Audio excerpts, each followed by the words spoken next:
Penyulutan ini dilakukan dengan estafet obor dari para legenda olahraga Indonesia dan salah seorang atlet muda karate internasional, Lala Dia Pitaloka.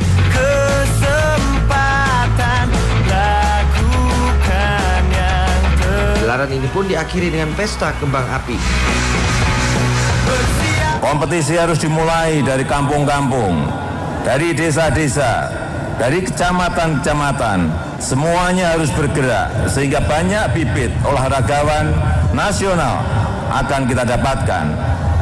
Akan lahir budaya kompetisi yang sehat di masyarakat kita. Akan tumbuh semangat juang, akan tumbuh mental-mental pemenang di segala bidang. Jawa Barat masih memimpin perolehan medali dengan 34 emas, 19 perak, dan 19 perunggu.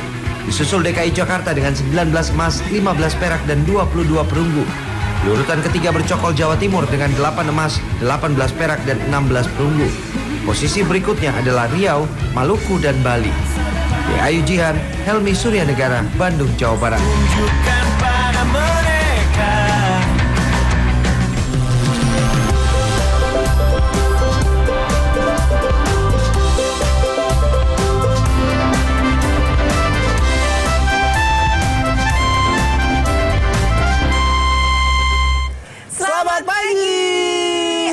Seru sekali ya opening seremoni pesta olahraga 4 tahun sekali PON di Bandung, Jawa Barat. Ada estafet obor, kemudian juga ada parade kembang api sebagai penutupnya. Keren ya, kembang apinya juga seru banget. Tapi selain pembukaan PON selama 24 jam tadi juga banyak sekali peristiwa yang terjadi nih pemirsa. Salah satunya ini penetapan Irman Gusman, Ketua DPD sebagai tersangka kasus suap impor gula saat OTT. Jadi KPK ini menemukan uang tunai senilai 100 juta rupiah sih di rumahnya, rumah dinasnya. Kalau di rumah sih sebenarnya 100 juta juga diberangkas ada. Tapi tetap ya asas praduga tak bersalah tetap ya penting itu ya. Selain dari KPK ini juga ada petisi pemidanaan UKM terkait temuan BP POM pada makanan bayi. Nah di uji laboratorium BP POM Banten katanya makanan bayi itu mengandung bakteri E. coli. Terus? Tapi produsennya bilang mereka sudah mengantongi sertifikat halal yang aman dikonsumsi juga makanannya. Nah ini yang bener yang mana nih? Nggak tahu, makanya coba kita cari tahu sekarang. Dari hasil penyidikan 1x24 jam, Komisi Pemberantasan Korupsi resmi menetapkan 4 tersangka yang diamankan dalam operasi tangkap tangan di Jakarta. Dari 4 tersangka, salah satunya adalah Ketua Dewan Perwakilan Daerah Republik Indonesia, Irman Gusman, dan 3 lainnya merupakan pengusaha. Sambil jalan. Penangkapan gimana Pak Irman? Ya bagus, sudah bagus. Ada pembelaan, Pak. Berdasarkan keterangan Ketua KPK, kasus ini merupakan kasus suap impor gula untuk tahun 2016. Pada operasi tangkap tangan Jumat malam, KPK menyita barang bukti berupa uang senilai 100 juta rupiah yang ditemukan di rumah dinas Irman Gusman.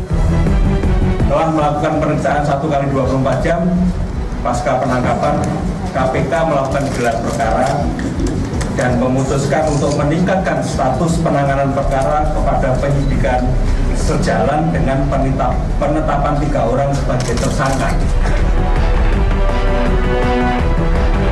Badan Pengawas Obat dan Makanan BPOM Provinsi Banten menggerebek sebuah tempat usaha produksi sekaligus gudang penyimpanan makanan bayi di pergudangan Puspitek Serpong, Tangerang Selatan, Banten. Dari hasil penggeledahan, BPOM menemukan 12 varian makanan bayi dan balita mengandung zat berbahaya. Uji laboratorium ke-12 varian menunjukkan kandungan bakteri melebihi batas normal. Jenis bakterinya adalah coliform dan Escherichia coli atau yang biasa disingkat E. coli. Silindernya tidak ada. Sampel yang sudah kita dapatkan melalui pembelian online kita uji setelah laboratorium menunjukkan bahwa kadar E. coli maupun coliformnya melebihi batas aman. Namun, produsen makanan bayi dan balita membantah keras hasil uji laboratorium BPOM. Produsen membantah produknya mengandung bakteri berbahaya bernama E. coli. Bantahan ini diperkuat dengan dukungan yang mencatat hasil laboratorium pihak pabrik. Hasil laboratorium produsen menunjukkan produknya aman dan tidak mengandung bakteri. Produsen juga mengantongi sertifikat halal dari Majelis Ulama Indonesia. Perihal izin POM, produsen mengakui tidak mengantonginya. Produsen mengaku telah mengajukan izin POM sejak 5 bulan lalu, namun belum dapat tanggapan dari pihak BPOM Serang. Kita kan secara ilmiah punya tata cara menemukan zat berbahaya dalam makanan. salah satunya dengan uji lab. Nah, yang kemarin belum dilakukan uji lab. Bagaimana mungkin dinyatakan ditemukan zat berbahaya? Izin edar yang dimaksud adalah izin POM. Bahwa tidak ada izin edar POM, betul, tapi tepatnya bukan tidak ada, tetapi sedang proses. Langkah BPOM Banten untuk menghentikan sementara kegiatan makanan bayi mendapatkan perlawanan dari netizen. Di media sosial muncul petisi dengan judul Stop Pemidanaan Terhadap UKM yang Tumbuh Jangan Dibunuh. Petisi ini dibuat pemilik pabrik di situs change.org. Selama 14 jam, petisi mendapat dukungan lebih dari 2.400 netizen. Tim Liputan Trans 7. Hai, aku lagi syuting. Selamat pagi nih semua pada nonton ya. Ini apa sih?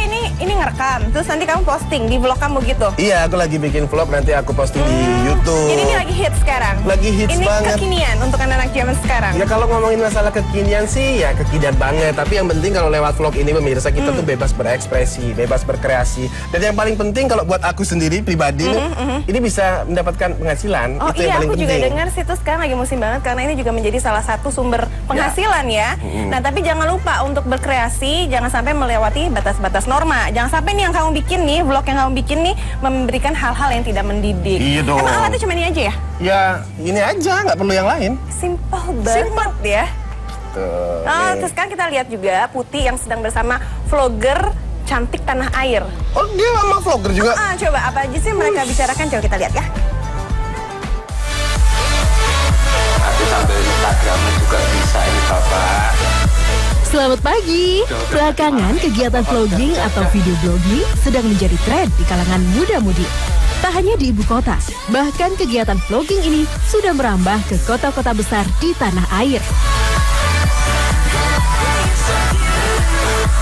Saya pun nggak mau ketinggalan dong untuk membuat vlog juga, biar kekinian. Hai, selamat pagi. Kali ini saya lagi jalan-jalan di taman, semuanya serba hijau. Tuh, ini ada yang lagi nge-vlog juga tuh pemirsa. Kita kesana yuk. Hai, wah vlogger juga nih ternyata. Siapa Mbak? Aku Kiara Leswara. Oh, Kiara Leswara. Pas banget nih, ketemu sama salah satu vlogger yang menggeluti dunia kecantikan. Wanita yang satu ini mulai merambah di dunia vlog sejak tahun 2014. Aktivitas vlogging ini sebenarnya udah ada mulai dari tahun 2005 sampai sekarang. Nah sekarang itu semakin melejit itu di tahun 2013-an ya di Indonesia. Termasuk Mbak Kiara juga. Kebetulan saya udah sama Mbak Kiara Leswara. Jadi kita cari tahu nih seperti apa sih persiapan sampai setelah syutingnya ya. Oke, let's go.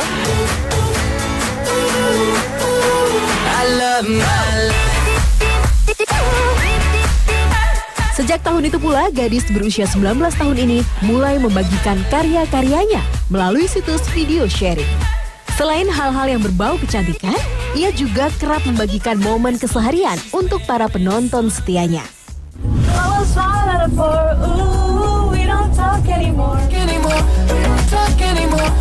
Berawal dari ketertarikannya melihat tutorial make up dari vlogger luar negeri, si bungsu dari 3 bersaudara ini akhirnya mengadopsi jenis video yang sama untuk ia sebarkan pada akun channelnya.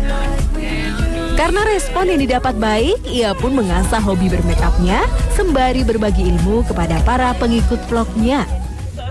Awalnya tuh nekat aja sih, soalnya waktu itu masih belum banyak kan di Indo yang beauty vlogger gitu. So aku kayak ngerasa masih banyak juga nih yang pengen nonton cara-cara dandan, dan aku emang dari dulu suka dandan. Nah, yang membuat penasaran tentunya seperti apa sih di balik proses pembuatan vlogging itu. Sekarang saya sudah di kediaman Kiara. Langsung saja kita intip prosesnya. Kamera pertama yang dipergunakan adalah jenis mirrorless M10 untuk mengabadikan kegiatan di luar ruangan. Sementara, kamera jenis DSLR digunakan untuk mengambil gambar di dalam ruangan. Untuk membantu pencahayaan di dalam ruangan, tersedia ring light ini. Eits, tapi jangan lupa ya, kamera disetting dulu sesuai pengaturan tata letak dengan pengaturan pencahayaannya. Karena terhubung dengan laptop, kita bisa memantau gambar lewat layar laptop serta mempermudah untuk melakukan perekaman. Dari kegiatan vlogging inilah mengalir. Selain dari sistem yang diberlakukan situs video sharing ini, Pendapatan juga dihasilkan melalui kerjasama dengan merek kosmetik yang digunakan. Jadi tuh emang si perusahaan-perusahaan itu ngiklanin kan, which is ngambil tempat di channel kita, jadi kita akan dapat kompensasi juga. Setiap bulannya ia akan mendapatkan pemasukan setelah berangka $100. Sementara dari produk kecantikan, nominal yang akan didapat sesuai dengan kesepakatan kedua belah pihak. Kalau untuk per momen yang memang benar-benar lagi tinggi banget, itu kira-kira mencapai angka berapa tuh kira-kira? Mencapai angka bisa sampai hampir 7 gitu. Kegiatan apapun bisa dijadikan bahan untuk membuat vlog dan mencari pundi rupiah. Tapi ingat ya, harus tetap sesuai dengan norma dan etika. Seperti yang dilakukan Kiara, selain mengasah hobinya, vlog yang diciptakannya juga bermanfaat bagi kita yang menonton. Hindari hal-hal tidak layak untuk disebarkan dalam vlog hingga memicu kesan negatif. Dan sedikit tips buat para vlogger, itu memang harus jadi diri dia sendiri, menyalurkan apa yang ada di dalam diri dia sendiri dan tetap percaya diri. Putri Nurul, Arif Yunan, Jakarta. Ini kayaknya menginspirasi nih pemirsa untuk saya bikin vlog. Gimana menurut kamu? Oke. Bener, ya, sangat menginspirasi. Kamu mesti belajar sama aku nanti. Soalnya vlog aku kan juga udah banyak banget. Kalau nggak percaya nanti coba di search aja di pemirsa di YouTube Rio Indrawan. Jadi di situ tuh ada namanya Rio Vlog. Nah, panjang banget. Kamu duduk sih. Kalau orang lagi ngasih tahu. Promosinya panjang banget. Emang udah penghasilan dari vlog kamu? Belum lah. Iya. Yang nonton dikit soalnya makanya promo. Iya nggak apa-apa. Nanti abis ini siapa tahu ya bisa dapat penghasilan ya. Nah, kamu kan tadi tuh kan kita ngomongin tanah air. Ya. Pengen tahu juga sih kalau vlogger luar negeri nih dari mancanegara, mereka katanya penghasilan dengar-dengar bisa miliaran per tahun ya. Wih, aku 1 sen aja belum loh. Makanya kita coba lihat sih gimana sih ininya ya, caranya. Kamu bisa belajar dari mereka. Boleh kita lihat sama-sama yuk. Ini dia. Banyak jalan menuju Roma, banyak cara menuju sukses. Bosan jadi karyawan dan terkekang dengan waktu kerja? Sepertinya profesi yang satu ini bisa jadi alternatif bisnis yang menjanjikan loh. Hey! Wait. How's it going, bros? PewDiePie, pria beken asal Swedia ini mendadak menjadi perbincangan di dunia maya. Felix Joberg mampu meraup untung besar-besaran lewat akun YouTube-nya. Felix memiliki akun resmi di jejaring sosial YouTube yang berisi tentang walkthrough. Dengan komentar yang konyol dan lucu yang mampu memancing gamer untuk melihat cara bermainnya. Bermodalkan kamera dan konsol kesayangannya, Felix banyak membuat video let's play dari berbagai macam judul game populer. Dalam akun YouTube-nya terdapat ratusan video let's play, review game, dan beberapa animasi konyol dan mengocok perut. Responnya luar biasa. Dari setiap video yang diunggahnya, mendapat rate view yang cukup tinggi dengan rata-rata 2 juta viewers setiap videonya. Tak sampai di situ, kreativitasnya pun berbuah manis. Felix mampu mengantongi penghasilan sebesar 4 juta US dollar atau setara dengan 53 miliar rupiah selama setahun. Lain padang, lain pula ilalang. Berawal dari kejeliannya melihat adanya kebutuhan untuk para wanita, Michelle Phan berubah menjadi superstar dan menghasilkan kekayaan lewat video tutorial makeup di akun YouTube-nya. Kini, kaum hawa yang ingin tampil cantik dan menarik tak harus berlama-lama duduk di beauty counter. Semuanya bisa diselesaikan lewat YouTube. Bukan mudah memang bisnis yang dijalaninya. 2 tahun pertama, Phan hanya berhasil memperoleh followers di akun YouTube-nya.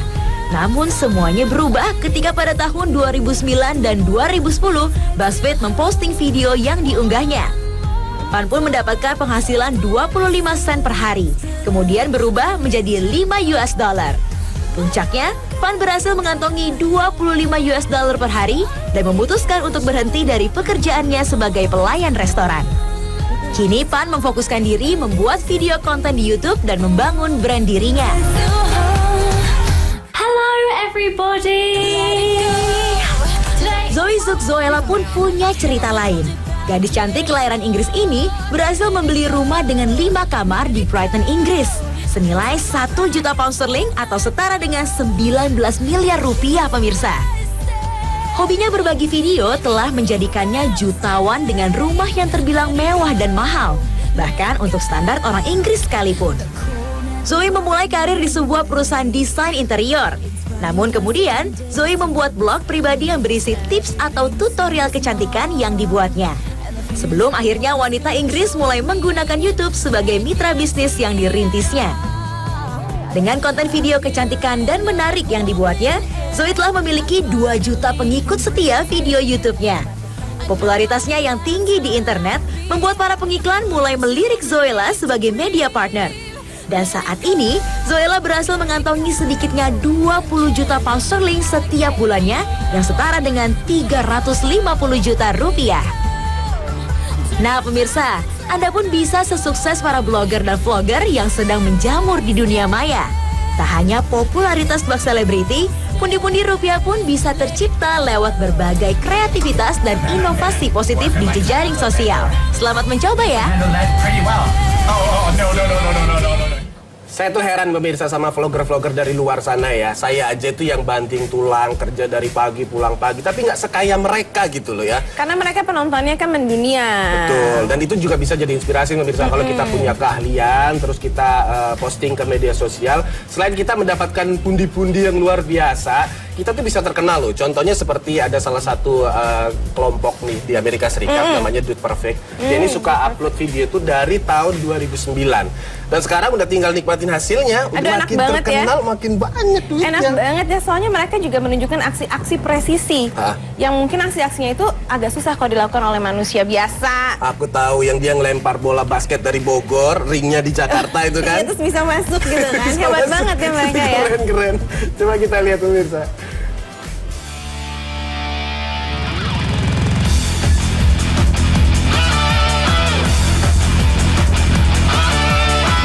Kreativitas tidak mengenal batas. Berawal dari sekedar iseng-iseng, sekumpulan anak muda asal Amerika Serikat yang dikenal dengan nama Dude Perfect melakukan serangkaian kegiatan olahraga ekstrim. Beranggotakan 5 orang, Kobe dan Kerry Cotton, Gareth Hilbert, Jody Jones, dan Tyler Tooney, mereka kemudian merekam kegiatan unik mereka dan mengunggahnya ke situs jejaring sosial YouTube.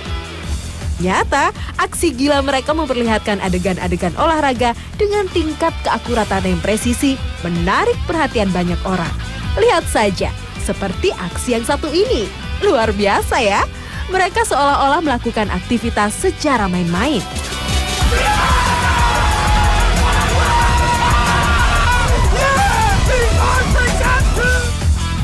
Tapi sesungguhnya Dude Perfect mempersiapkan segala sesuatunya dengan penuh perhitungan. Bahkan untuk sebuah adegan video mereka bisa mengulangnya selama 3 minggu. Memulai video pertamanya di tahun 2009, Dude Perfect sekarang sudah dikenal banyak orang. Beberapa rekor dunia berhasil mereka pecahkan, seperti lemparan bola basket kering dengan jarak tertinggi ini.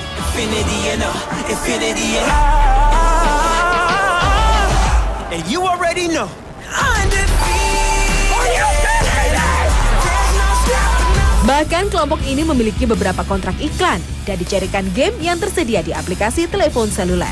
Sementara di dunia maya tercatat di bulan September ini, mereka memiliki lebih dari 12 juta pengikut setia. Yang terbaru, lihatlah bagaimana keahlian mereka menggunakan senapan, menembak aneka objek dengan berbagai trik memukau.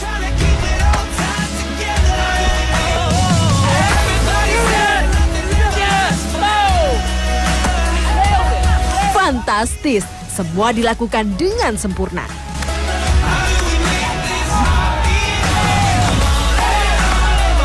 Namun semua adegan dilakukan dengan tahapan latihan serta kedisiplinan yang tinggi. Jangan coba-coba ya, bagi yang ingin melakukannya sendiri di rumah. Hey, the water's nice. You guys should really come out here. Ternyata pemirsa, jika kita melakukan secara serius hal yang terlihat main-main, serta memanfaatkan keahlian ke arah positif, bisa menjadi keuntungan di masa mendatang dan pastinya menginspirasi banyak orang.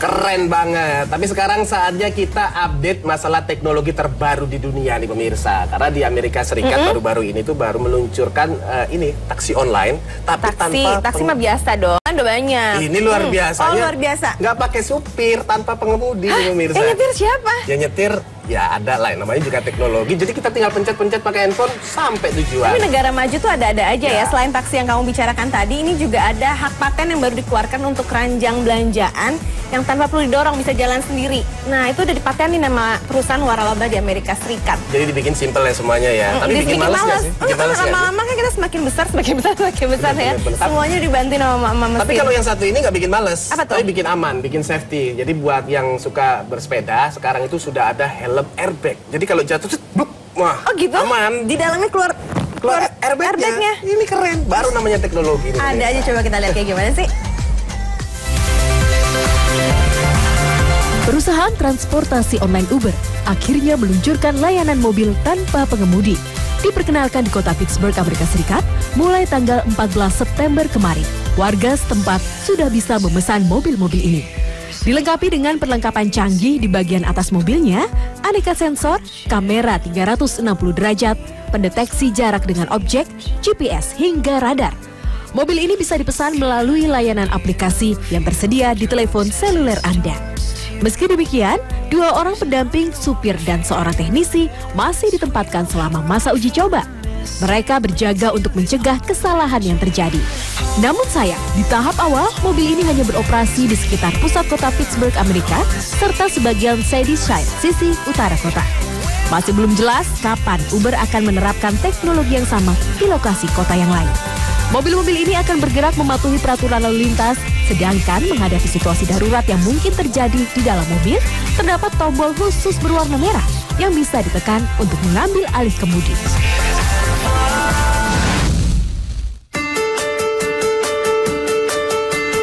Sebuah perusahaan waralaba Walmart minggu lalu menerima paten untuk kereta belanja yang bisa berjalan sendiri. Menurut US Patent and Trademark Office, kereta belanja akan dilengkapi dengan motor yang bisa dilepas pasang, kamera video, dan sebuah sensor. Para pelanggan bisa mengambil kereta belanja menggunakan aplikasi yang tersedia di telepon seluler. Kereta belanja otomatis ini akan kembali ke lokasi awal mereka setelah selesai dipergunakan untuk belanja. Sayangnya belum dijelaskan kapan dan di mana teknologi kereta belanja otomatis ini akan diaplikasikan di cabang-cabang waralaba ini.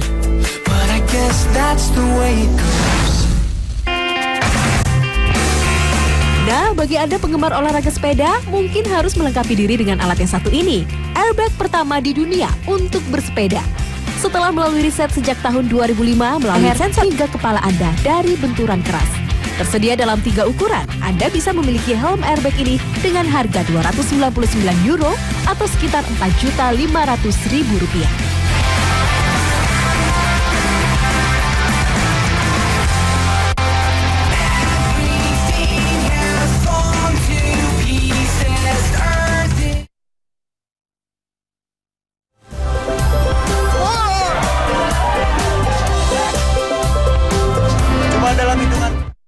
Apakah Anda berani menghadapi saya? Terima kasih pemirsa, masih bersama kami di Selamat Pagi. Terus yang ini ngapain nih? Ngapain tuh bawa wajan? Mau masak nasi goreng pagi-pagi buat sarapan? Enggak, jadi kemarin tuh si Oki ke rumah. Kan dia baru pulang dari Kalimantan tuh. Udah pulang akhirnya ya? Udah pulang akhirnya. Kirain sih. Ini lama banget. Udah lama banget kan di sana. Kirain udah lupa sama Jakarta. Terus bawa oleh-oleh? Enggak, cuman bawa wajan doang. Masa ini bisa dicemilin?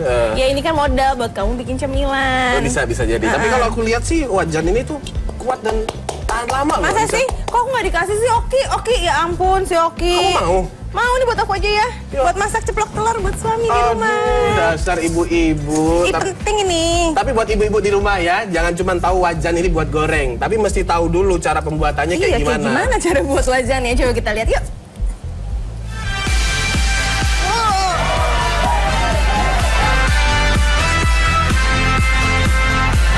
Cuma dalam hitungan 3 detik aja nih. Aluminium tadi dimasukin langsung melebuh.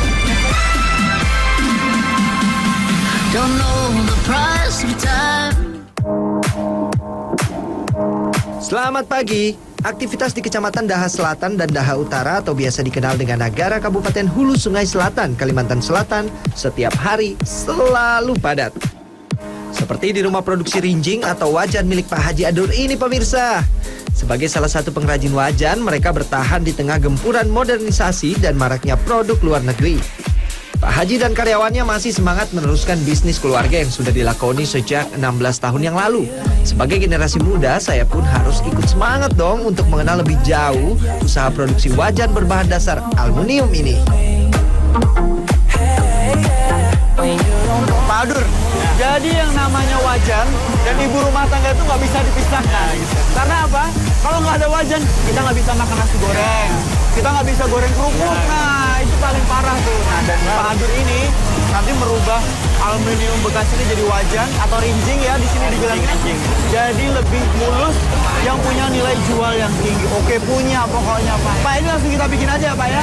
Oke.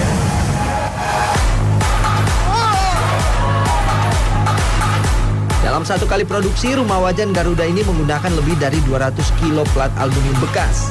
Bahan bakunya didapat dari para pemasok atau dari sisa bahan produksi wajan.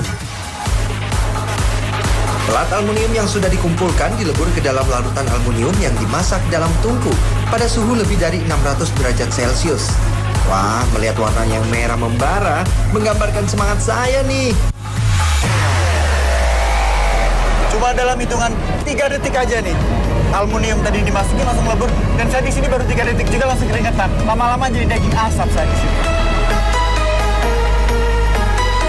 Sebagai salah satu jenis logam yang banyak ditemukan di Indonesia, aluminium termasuk bahan dasar pembuatan perabotan rumah tangga yang paling banyak digunakan oleh para pengrajin. Sifat dasar aluminium yang ringan dan tidak beracun, serta tahan terhadap proses korosi seperti timbulnya karat, menjadi poin penting dipilihnya aluminium. Percobaan pertama saya gagal. Bolong-bolong ya Pak, bolongnya 1, 2, 3, 4, 5 kali bolong, 5 bolongan nih. Bikin lagi Pak, saya nggak mau menyerah Pak. Meski pada percobaan pertama dan kedua wajan bikinan saya banyak lubangnya, akhirnya pada percobaan ketiga, wajan pertama berdiameter 15 cm ini tercetak dengan sempurna tanpa ada lubang sekalipun. Hai, mantap! Dari membuat wajan ukuran kecil, saya beralih ke wajan yang berukuran lebih besar. Jika tadi hanya satu orang saja yang bertugas membolak-balikan cetakan berisi cairan aluminium, kali ini untuk proses pembuatan wajan berdiameter 50 cm, harus ada 2 orang yang bertugas untuk membalikan cetakan. Ikat tiang penyangga supaya cetakan benar-benar tertutup dengan sempurna. Kemain jungkat-jungkit. Dan wajan berukuran besar berhasil kami cetak dengan mulus tanpa lubang satupun. Asik. Setelah selesai bisa dapat bonus dari Pak Haji nih. Keberadaan pengrajin wajan atau rinjing aluminium di Nagara sekarang ini bisa dihitung dengan jari saja. Sebelumnya di tahun 80 banyak ditemukan industri rumahan. Pada masa itu produk usaha mereka rajai pasar di seluruh wilayah Kalimantan Selatan, termasuk usaha pembuatan rinjing ini. Namun seiring dengan berkembangnya zaman serta banyaknya masyarakat sekitar yang beralih profesi atau pergi merantau, berkuranglah jumlah pengrajin rinjing di daerah ini pemirsa. Waduh, sayang sekali ya. Oke, wajan yang sudah dicetak kemudian dipoles agar lebih halus baik permukaan luar maupun dalam wajan. Jadi biar nggak melukai si penggunanya nanti, kita halusin dulu nih pinggiran wajannya. Jadi ditumpulin, biar pegangannya enak kalau pakai tangan nih. Nggak pakai satu tangan jadi enak nih. Firm, lebih halus. Selanjutnya, bagian dalam wajan dipoles melalui mesin bubut ini. Sama halnya dengan membuat cekungan pada kerajinan lainnya, pada proses bubut ini permukaan dalam wajan harus benar-benar halus tanpa ada satu goresan kecil sekalipun. Berikutnya, ratakan permukaan dengan menggunakan alat seperti sikat ini. Dalam sehari, produksi rumahan ini bisa memproduksi 1.600 wajan yang jika digolongkan berdasarkan ukurannya, ada sekitar 19 jenis ukuran wajan aluminium siap pakai. Nah, untuk wajan yang saya buat ini tipe yang menggunakan gagang kayu. Tentunya agar lebih mudah digunakan saat menggoreng nanti pemirsa. Jadi wajan aluminium ini punya satu keunggulan, mudah menghantarkan panas. Jadi makanannya cepat matang nih nanti. Kita buktiin langsung aja. Untuk harga jualnya sangat bervariasi, mulai dari Rp15.000 untuk ukuran paling kecil hingga Rp125.000 untuk ukuran paling besar. Soal kualitas, Jangan ditanya deh, wajan aluminium ini merupakan salah satu perabotan dapur yang cukup awet jika cara penggunaan dan perawatannya dilakukan dengan benar. Sekarang kita tes yuk wajan ini. Cukup yang simpel, sederhana, dan murah. Masak telur mata sapi. Sreng oseng oseng. Aroma sedap menggoda telur buatan saya ini sudah bikin perut keroncongan. Cukup 5 menit, telur mata sapi buatan saya udah datang. Tinggal makan saja. Oki Arianto, Aini Fadila, Hulu Sungai Selatan, Kalimantan Selatan. Waduh, ternyata buatnya tidak mudah ya, itu pekerjaan tangan semua. Makasih ya, ini ya lumayan buat goreng telur suami, goreng kentang untuk anak. Kalau telur sih bolehlah digoreng pakai wajan ini. Tapi kalau kentang, menurut aku nggak perlu digoreng lah. Emang nggak perlu digoreng? Udah bisa dimakan. Gimana caranya diolahnya, gimana selain digoreng? Jadi dodol. Masa dodol dari kentang? Di Selamat Pagi ini apa sih yang nggak bisa? Kentang itu bisa jadi dodol nih pemirsa. Karena si Kresna ini masih di Jambi nih. Masih pulang-pulang anak itu. Pulang karena sekarang ini lagi di tempat pengolahan dodol yang dari kentang itu. Oh gitu, emang ya pemirsa kalau di Selamat Pagi ini informasi macam-macam. Dodol lah dari kentang, cara pembuatan wajan lah. Jadi kalau nonton Selamat Pagi, informasi pengetahuan semakin banyak, semakin pintar. Nah, biar tambah lengkap langsung kita lihat aja informasi dari Kresna. Silakan Kresna.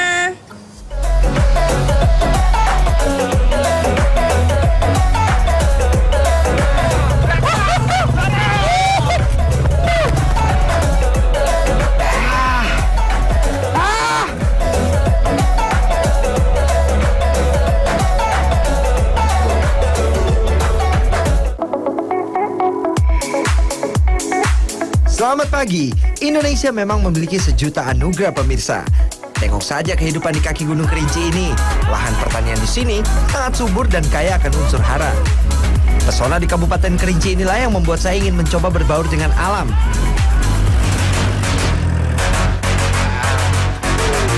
Beruntungnya saya, pas berada di sini, warga lagi sibuk panen kentang. Bolehlah kita bantu-bantu. Udah siap, Bu? Waduh, ini ibu-ibu semua sudah pada siap. Karena pagi-pagi ini memang waktu yang paling pas untuk kita panen. Komoditi kentang memang menjadi salah satu komoditas andalan bagi wilayah ini. Selain beberapa komoditas sayur mayur yang dihasilkan oleh daerah yang gemah ripa loh jinawi. Hampir semua lahan pertanian yang ada digunakan untuk bercocok tanam kentang. Kondisi ini agak sedikit mirip dengan kehidupan warga pegunungan di dataran tinggi Dieng maupun Garut. Tapi tetap saja, beda tempat, pasti beda ceritanya. Nah, seperti ini nih, kentangnya besar-besar. Ini jenis kentang apa? Granola ya. Jadi karena ini umbi-umbian, salah satu jenis dari umbi-umbian, ini kita panen biasanya sekitar 110 hari, jadi 3 bulan lebih sedikit ya. Nih, seperti ini. Ini yang menjadikan hasil alam di sini istimewa. Lihat saja ukurannya, sangat besar pemirsa. Untuk satu kentang bisa memiliki berat 500 gram alias setengah kilogram hingga 1 kilogram. Wow, mantap kan? Ada lagi keunikannya. Meski ini di Sumatera, sebagai wilayah yang menempati wilayah ini, bukan tanpa alasan pemirsa. Dahulu saat zaman penjajahan Belanda, banyak masyarakat dari Pulau Jawa yang dibawa Belanda untuk bekerja di perkebunan maupun pabrik milik Belanda. Istilahnya adalah jakon atau Jawa kontrak. Kondisi itulah yang membuat keberadaan suku Jawa cukup banyak hingga akhirnya sekarang memiliki keturunan dan berkembang di Tanah Kerinci. Oke, kumpulkan kentang yang sudah di atas tanah ini pada karung yang sudah disiapkan. Oh ya, setiap karung rata-rata khusus dibuat untuk memuat kentang sebanyak 50 kg. Masukkan terus hingga penuh. Kalau sudah, ikat karung menggunakan tali dengan cara seperti saat menjahit. Ikat kuat-kuat agar kentang tidak tumpah saat proses pengiriman. Sip, karung berisi kentang tinggal dibawa untuk dikirim.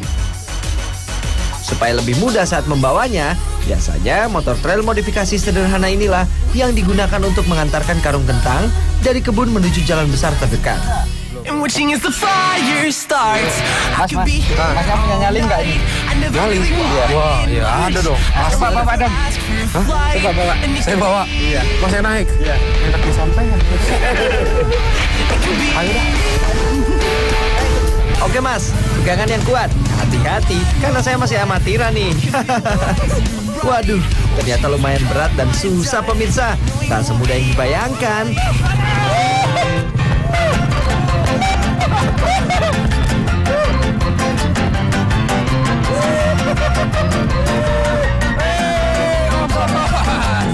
Langsung mati pas ya.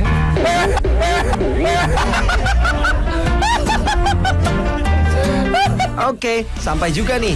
Tinggal dipindahkan pada mobil pickup yang sudah disiapkan. Nah, biasanya setelah seperti ini dikirim ke beberapa kota dan juga ada beberapa olahan istimewa khas dari Kerinci.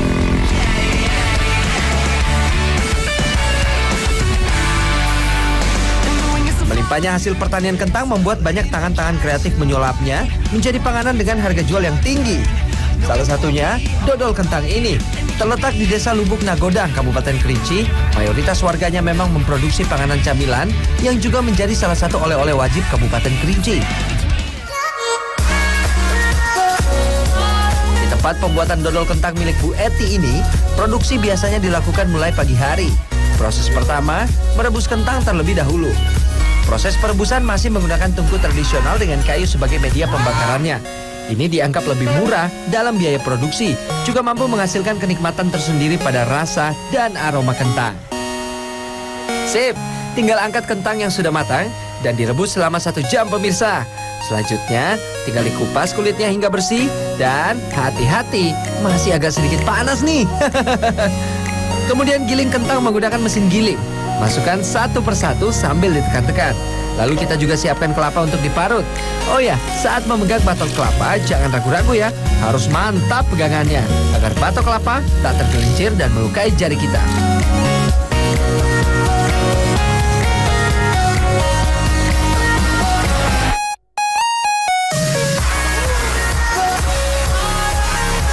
Ini yang membedakan dari dodol Kerinci dengan dodol yang lain.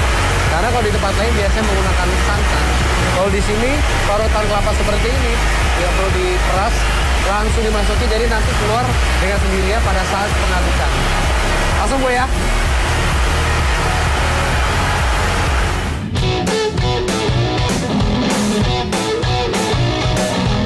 Nah, meskipun sudah menggunakan mesin, tapi tetap saja peranan tenaga manual masih dibutuhkan di sini untuk digunakan membersihkan adonan yang menempel pada sisi-sisi wajan. Tinggal dorong dan ratakan ke sisi bagian tengah. Gerakannya harus cepat ya, jangan sampai mengenai mesin pemutarnya.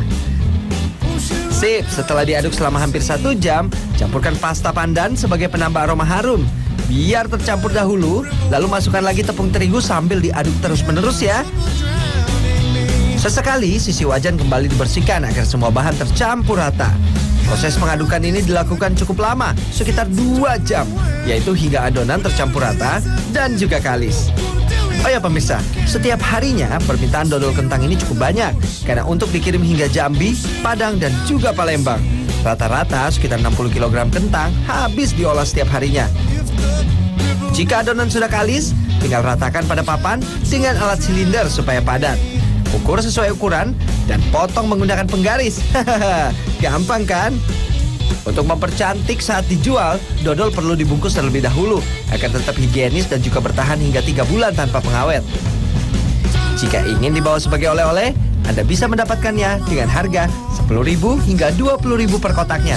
Ayo, jangan sampai kehabisan ya. Nah, seharian bekerja saya jadi penasaran nih dengan rasanya. Rasa manis yang pas dipadu dengan sensasi kelapa parut makin krenyes-krenyes. Cocok banget sebagai penambah tenaga saat beraktivitas karena syarat akan karbohidrat. Wih, ini dia yang namanya inovatif karena bisa meningkatkan nilai ekonomis dari kentang yang melimpah di alam Kerinci. Tuh. Kresna Herdiato, Aini Fadila, Kerinci, Jambi.